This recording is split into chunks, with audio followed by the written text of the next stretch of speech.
imani bahwa benda itu bisa mengambil manfaat, bisa memberikan manfaat atau memberikan mudorot, secara spiritualnya itu sudah melenceng, Pak. Sudah melenceng. Apalagi kalau sudah sampai pada tahap aplikasi. Itu sudah dua-duanya sudah. Pokoknya konsepnya tidak ada yang bisa memberikan manfaat dan mudorot kecuali hanya Allah Subhanahu wa ta'ala. Dukun sekalipun kalau Allah nggak izinin, nggak mempan dukunnya, Pak. Ya, makanya kan ada zikir yang diajarkan Nabi. Bismillahilladzi la yadurru ma'asmihi syai'un fil ardi wala fis sama'i wa huwas sami'. Nah, asbab wurud dari hadis ini adalah dulu ada dialog antara dua sahabat.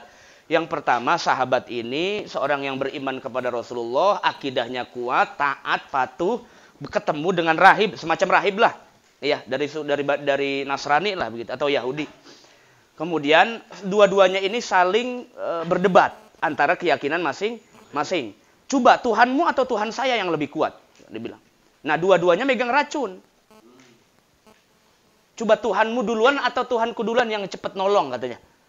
Kan racun itu ya mematikan, bahasanya begitu. Samun qatil, racun itu mematikan. Nah, apakah betul racun mematikan atau tidak? Secara hukum adat iya. Tapi secara hukum teologi, secara hukum akidah, nggak ada. Kita nggak boleh mengimani itu. Kenapa? Karena tidak ada yang bisa memberikan manfaat dan juga tidak bisa memberikan mudarat kecuali Allah Subhanahu wa ta'ala. Tapi iman ini juga harus disertakan kepada hukum kebiasaan. Bukan berarti di sana ada macan karena Allah yang memberikan bahaya dan mudarat terus kita deketin, tetap juga kita digigit. Kira-kira begitu. Jadi harus dijauhi juga. Nah, kemudian dua-duanya ini pinter nih pendetanya, nggak mau minum racun duluan. Akhirnya dengan iman yang teguh, dia baca Bismillahirrahmanirrahim 3 kali, minum racun sampai habis. Yang ngelihat ini, yang rahibnya ini gemeteran. Loh, kok bisa nggak mati ya? Malah lebih sehat begitu. Gara-gara baca Bismillahirrahmanirrahim. Nah, boleh Pak, habis ngaji dipraktekin nih, ntar pulang.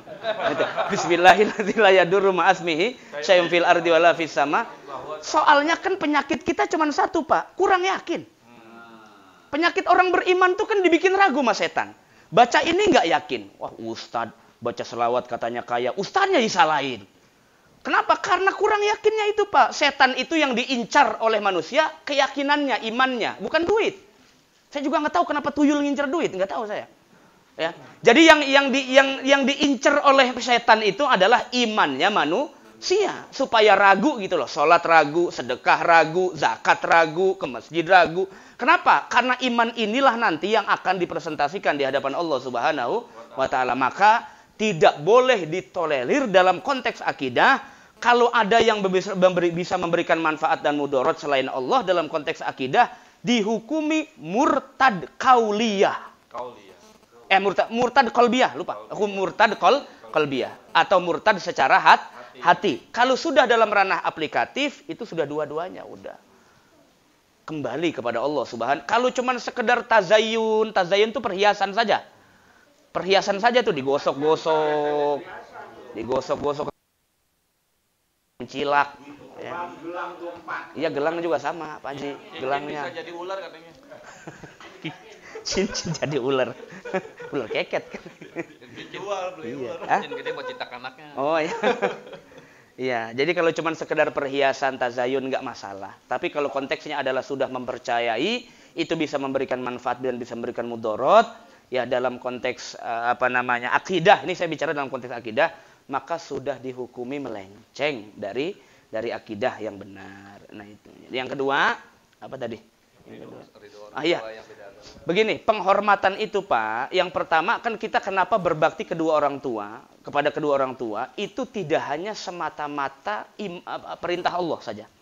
Yang kedua, ada perintah Allah itu ihsan bijami innas, berbuat baik kepada seluruh manusia. Nah, ikatan kita dengan orang tua dalam konteks agama itu lebih asbat, lebih kuat. Kalau agamanya sama, kemudian juga ibadahnya sama, imannya sama, agamanya sama. Nah, bagaimana kalau yukhalifuddin, antara anak dengan orang tua berbeda agama? Dalam konteks perintahnya yang bisa membuat dia melenceng dari Allah, boleh tidak ditaati. Tapi dalam konteks perintahnya yang bisa maslahat untuk keluarga, silakan patuhi. Saya kasih contoh. Ya, kalau orang tuanya nyuruh begini, ayo kita ke gereja, doa atau semacamnya lah. Begitu. Mengikuti iman saya. Ternyata orang tuanya Nasrani atau apa. Yang seperti ini wajib tidak ditaati. Wajib ditolak. Jangan kemudian gara-gara, katanya berbakti. Itu bukan berbakti namanya. Itu bukan berbakti kalau menyalahkan perintah Allah Subhanahu wa ta'ala. Tapi kalau selama perintahnya tidak menyalahi aturan Allah, berimplikasi pada kemaslahatan keluarga, berimplikasi pada kemaslahatan umum, silakan saja dipatuhi. Kenapa? Karena meskipun sudah beda agama, tapi masih ada ikatan ukhuwah manusianya antara kita, apalagi hubungan biologisnya masih tetap ada. Cuma dalam konteks agama, satu, nggak bisa mewariskan, nggak bisa jadi wali. Nggak bisa, Pak. Kalau sudah beda agama. Ini bapaknya misalnya agamanya Kristen atau apa, nanti harus jadi nyari wali hakim. Atau nanti cari yang lain dah. Kalau masih ada misalnya kakeknya yang muslim juga, kakeknya. Pamannya boleh. Kalau anaknya wanita.